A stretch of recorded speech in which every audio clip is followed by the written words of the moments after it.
Tisztelt Hölgyem és Uraim, szeretettel köszöntöm Önöket a Nívódíj átadásán, amit a Merkbau építőipari vállalat nyert el a Tihanyban a CITLA által tervezett Porta Pacis épület elkészültéjét kapott.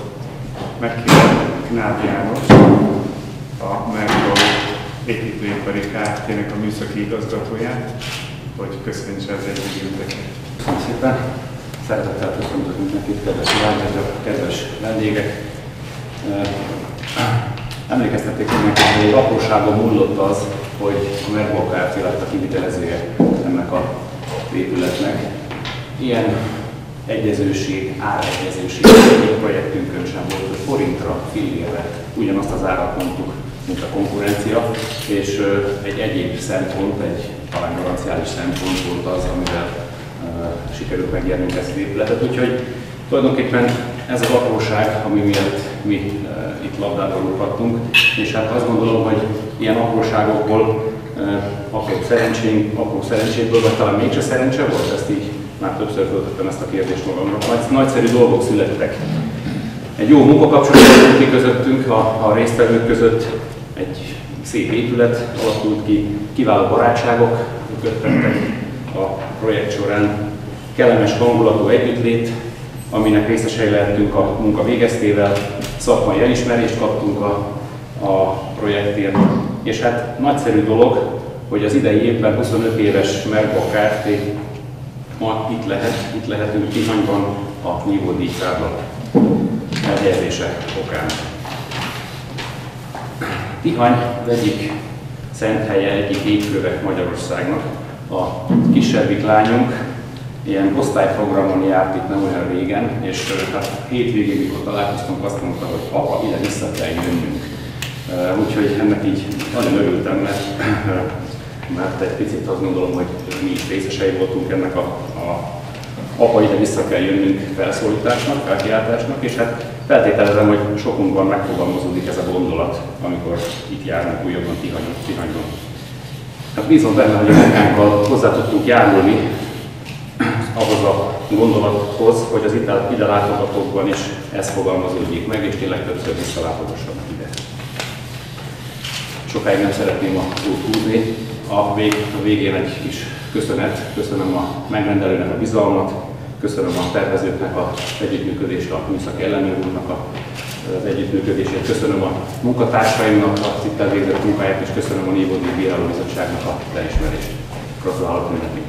A Tihanyi Bencés Apátság képviseletében Kozenszky Richárd Ferjel köszönti a vendégülteket. Kedves vendégek! Így itt, ilyen alkalommal még nem álltam. Lehet, hogy nem is fogok többet. Szombaton este Balatonalmádiban egy pódium beszélgetésen kellett részt vennem. Kivel beszélgettem? Hát egy beszélgetés vezetővel megpróbáltam magammal. Még semmi baj nincsen, de azért mégiscsak magammal beszéltem. Az első kérdés az volt, hogy magyaráznám meg, mi az, hogy OSB. Mert beírják a keresőbe, és azonnal valamiféle présellemez jön ki. Miért? Hát ez nem az. Elmagyaráztam, hogy O az ordó, rend, S az a Sanctusnak az első betűje, a B az pedig a Benedictusnak, Ordinis Sancti Benedicti, tehát a bencés rendhez tartozó. Akik a német nyelvterületen is egy picit ismerősek, azok és bencés verkekbe is forognak, azok a következőt hallják, OSB, az O-Sie bauen. Újjá építenek. Vagy, de kissé szarkasztikusabban, ohne sondere Beschäftigung, vagy ohne sondere Begabung. Különleges elfoglaltság nélkül, vagy különleges adottságok nélkül. Mi azt szoktuk mondani, hogy Benedictus omnia actus. A bencés az mindenre alkalmas. Hát, hogy egy előjárónak mire kell alkalmasnak lenni, elsősorban azt, hogy elviseljen, amit csak lehet. Szent Benedek a következőt mondja, és ez rendkívül érdekes, fontos minden menedzser számára alkalmazkodni sokféle emberi természethez. Nem uralkodni, parancsolni, hanem odafigyelni a különböző részletekre, mert mindenki más. És a különbözőségből integrálni egységet, létrehozni valamit, ami épületes. Egy épületet különböző elemekből hoznak létre, először meg kell álmodni. Mikor ide kerültem Tihanyba, egyáltalán nem gondoltam azt, hogy ami igazából véve álmom volt, de nem gondoltam, hogy megvalósul, hogy egy közösség fog felépülni. És ennek a közösségnek élettérre van szüksége. Bizonyára vannak, akik tudják, hogy az egyházi ingatlan rendezési törvény funkcióra adott vissza épületeket, és mi megkaptuk az első András király által kolostorként alapított apátság épületét, amiben kiállítóhely funkció volt. Az a furcsa, az a paradoxon a szerzetességnek, hogy a szerzetesek elvonulnak a világtól, és ezáltal érdekesek lesznek, és az elvonultságban élőket elkezdik látogatni. Jönnek az emberek. Ha van valaki, aki Pannonhalmát ismeri, a jelenlévő között van pannonhalmi diák is, de ott már atyát többen ismerték.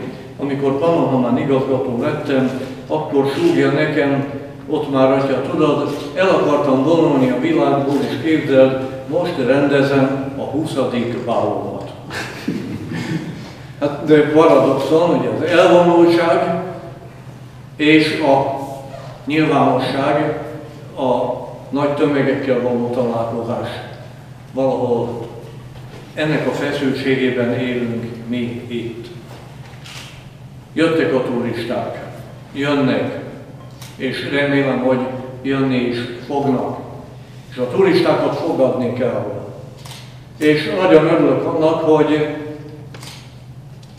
megvalósult ez az állam, hogy a turistákat úgy lehet fogadni, hogy a mi életlehetőségeinket egyre kevésbé zavarják.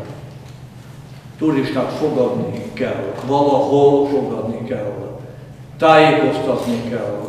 Különféle rendezvények vannak, amelyek nem biztos, hogy mindenképpen az apátság épületében kell, hogy történjenek.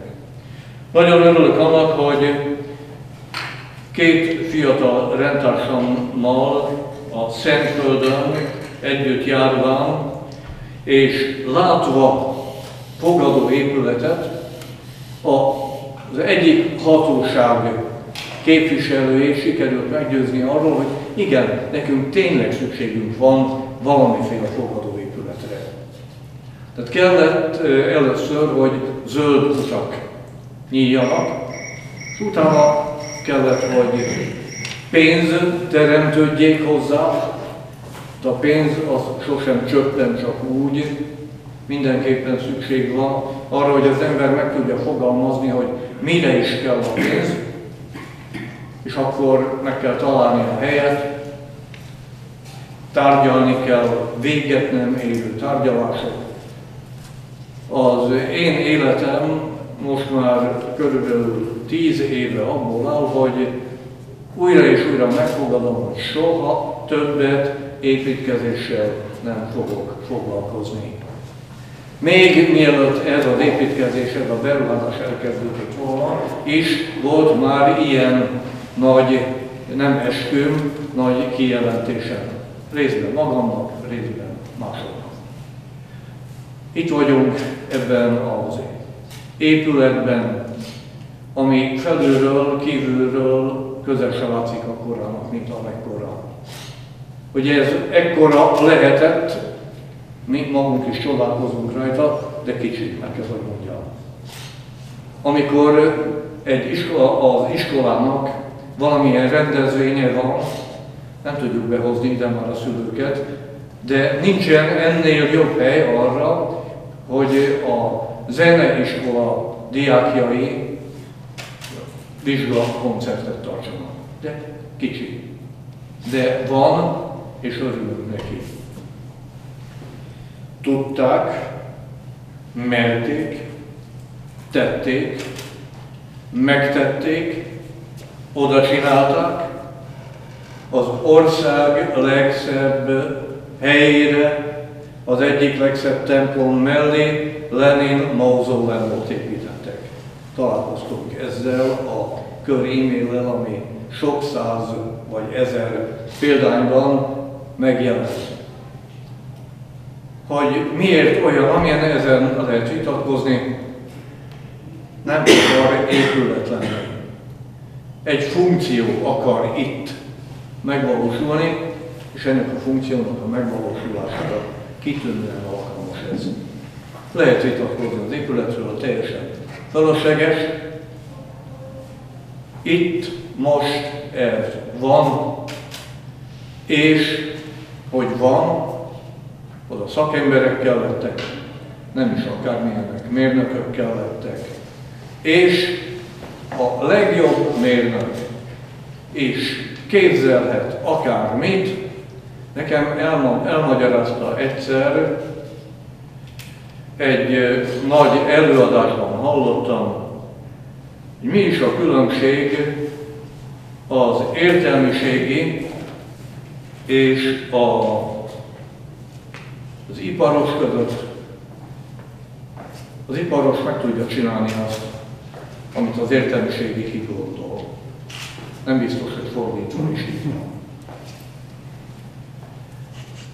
Nagyon örülök annak, hogy bár többször letettem ugye a nagy esküt, ahogy mondtam, találkoztam olyan emberekkel az építkezés folyamán, akik szívüket, lelküket beleadták. Úgyis, mint szép szóval projektfelelősök, nem csak mint tervezők, de úgyis, mint akik felelősek az építkezésért, a mindennapi munkáért, és ami számomra a legépületesebb volt, az a következő, nem fogják kitalálni, hogyha most kiosztanék egy papírt, hogy mi is az, ami engem leginkább megfogott az építkezés során, hogy időről időre azok a kétkezi munkások, akik itt dolgoztak, leültek egy asztalhoz. Úgy, hogy egyszerű kosztot, de közösen fogyasztottak el. Sanyi bácsi, meg kell, hogy mondjam, életemnek egyik igen nagy élménye ez, hogy összegyűjtötte az embereket, megfőzette azt a pörköltet, és odaültettem én is, és arról tettek tanulságot, hogy az együtttartozás, az emberi együtttartozás a lelke minden építésnek, és le lehet rombolni még vasbetonból épült épületeket is, de az ilyen emberi közösségeket, kapcsolatokat semmi le nem rombolja. Köszönöm mindenkinek a közreműködést, örülök, hogy együtt lehetek, és gratulálok a Merkbau cégnek ehhez a vívódíjhoz. Mert hogy az épület olyan, hogy elismerésre méltó, ezt a kivitelezőknek köszönhetjük. Ez a kivitelezők elismerése. Köszönöm szépen!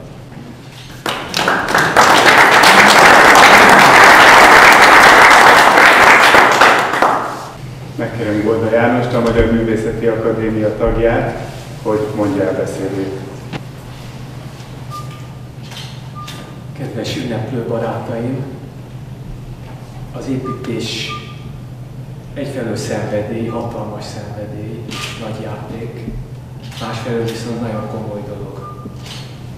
Itt Richárd atya ecsetelt egy picit, hogy milyen bonyolult ma létrehozni egy épületet, és nem is érintett mindenkit, az építettőket, a hatóságokat, a pénzt így úgy összetett kereképző embereket, a tervezőket, a tervezők mögött álló szakértőket, a kivitelezők összetett csapatát, az alvállalkozókat, az alvállalkozók alvállalkozóit,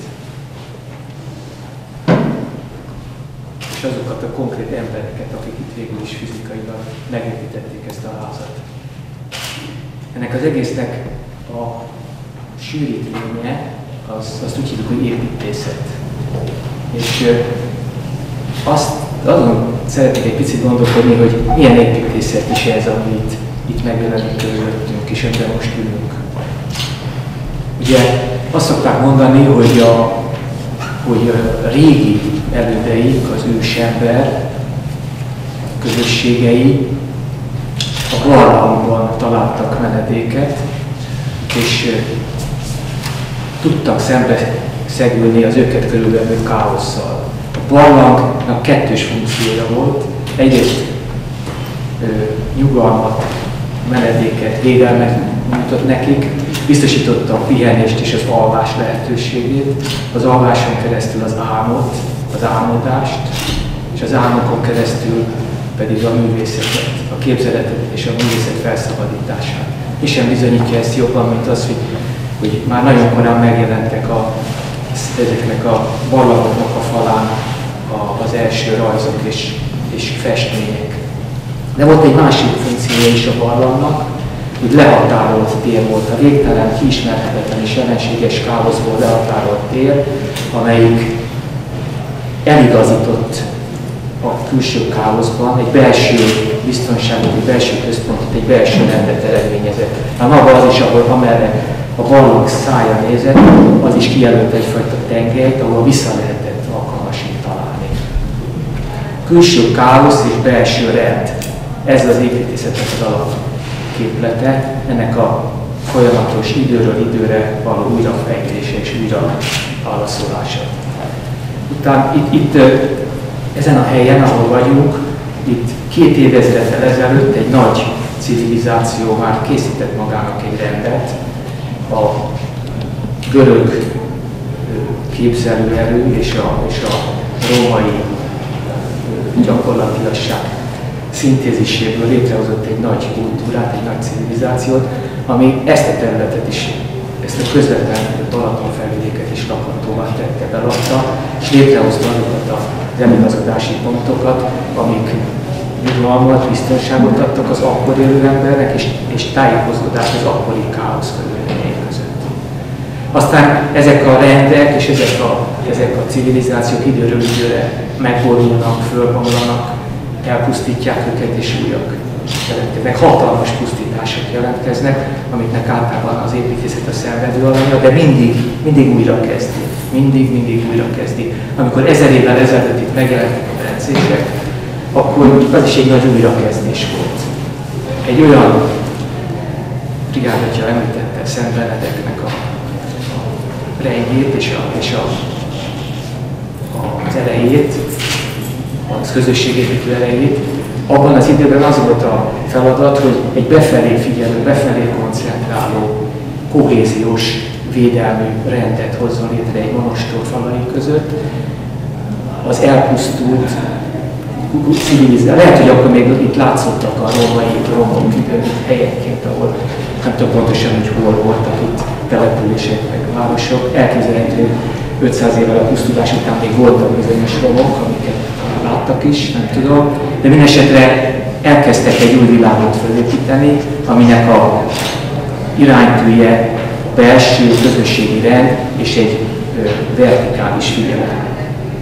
Aztán ez a világ is elpusztult, 500 évvel ezelőtt hatalmas pusztítás zajlott le, és aztán megint újra kezdték. És akkor 300 évvel ezelőtt megint jött egy másik építkezés, egy másik barlangépítés idézőjelben, amikor már az újkor hajnalán a barokk, a nagy barokk időszaknak a hihetetlenül bonyolult és összetett építészeti vízióival felépítették az új monostorukat, az új templomukat, és újra menedéket, újra rendet, újra a környezetet meghatározó civilizációt hoztak létre itt a félszigeten. És lehet, hogy ma is egy ilyen pusztulás közben vagyunk talán. Ez is egy barlang, amiben vagyunk tulajdonképpen.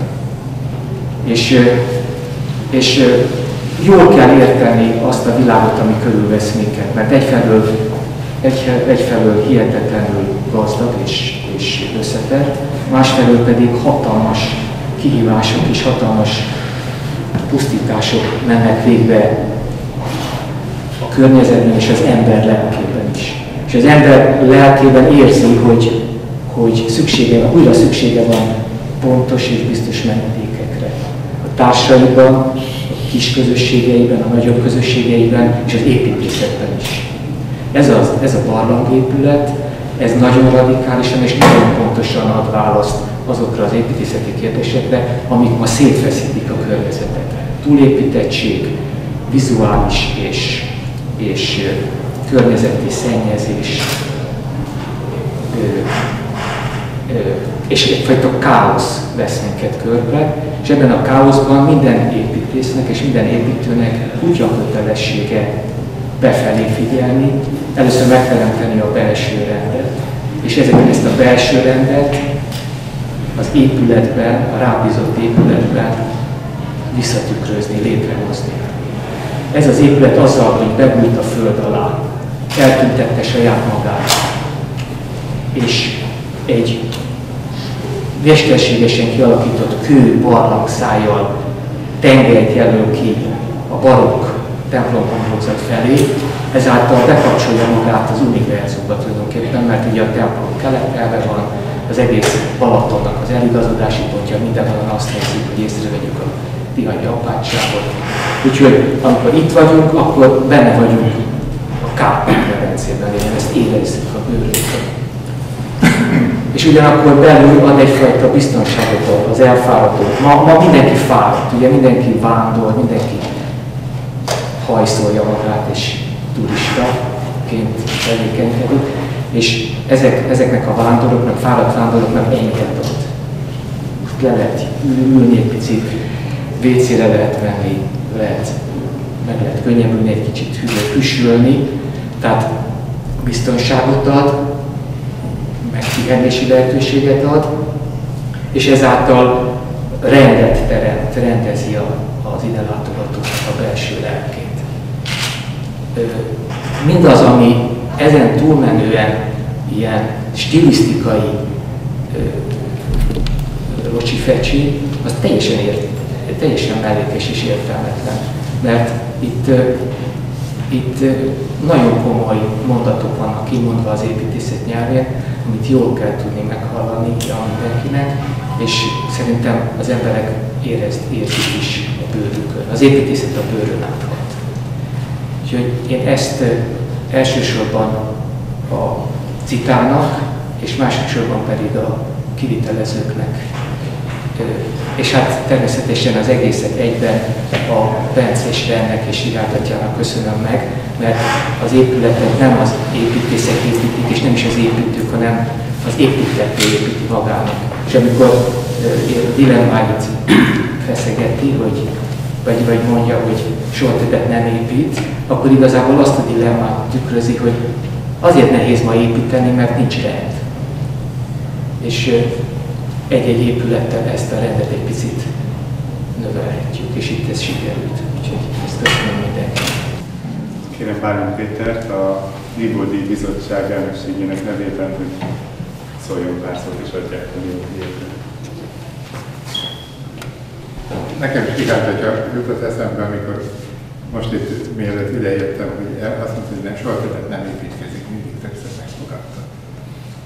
Mi, akik a Világbizottság tagjai, ezt nem tettük, meg nem is akartuk, mert ebből élünk, ez a szakmánk, ami dolgunk, hogy építsünk, és rendkívül sok gonddal és nehézséggel kell megküzdenünk, de mindig ott van előttünk, hogy kész lesz egyszer a ház, és egy gyönyörű épületet hozunk létre, és ezt mit csináltuk?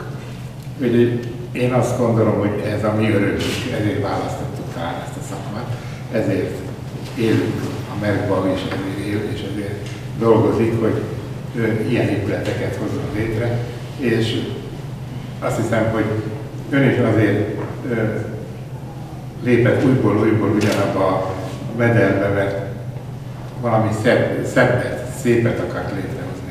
Úgy gondolta, hogy ettől még jobb lesz. Úgyhogy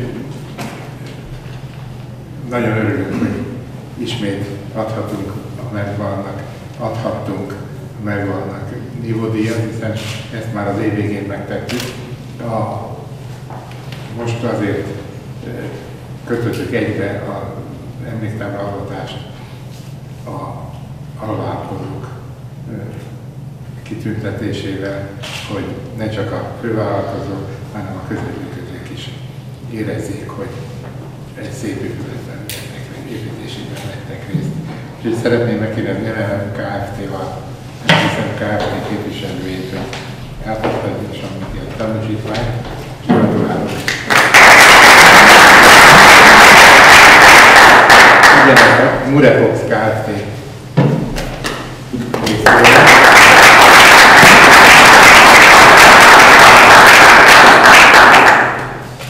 Harmadikként a CMT Kft. Kapja van.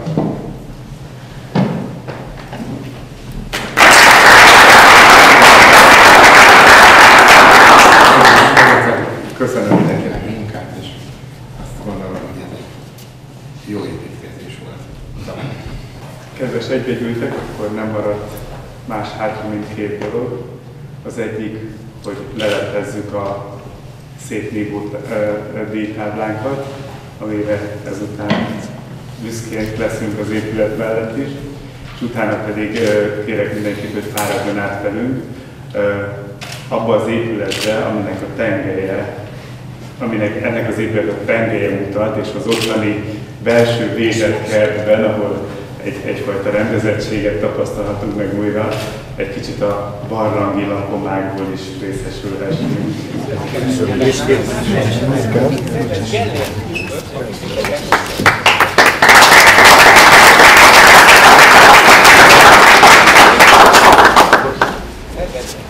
Éljen!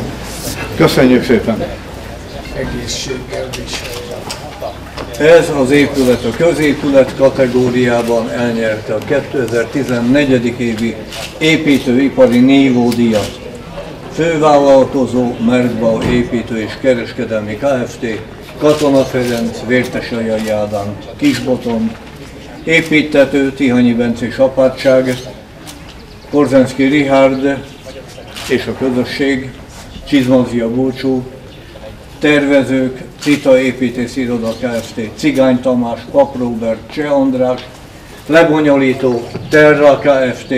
Terrantal, közreműködő kivitelezők M+M Kft. Kis János, Mur Export Kft. Bánáti Attila, CMT Kft. Csorba Ferenc, Építési Vállalkozók Országos Szakszövetsége, Építőipari Mesterdíj Alapítvány, Építés Tudományi Egyesület, és akkor Magyar Építész Kamara, Magyar Építőművészek Szövetsége, Magyar Mérnöki Kamara építési tagozata, Magyar Épületgépészeti Koordinációs Szövetség, Magyar Művészeti Akadémia építőművészeti tagozata, MTF Közműtechnológiákért Egyesület, Közlekedés Tudományi Egyesület.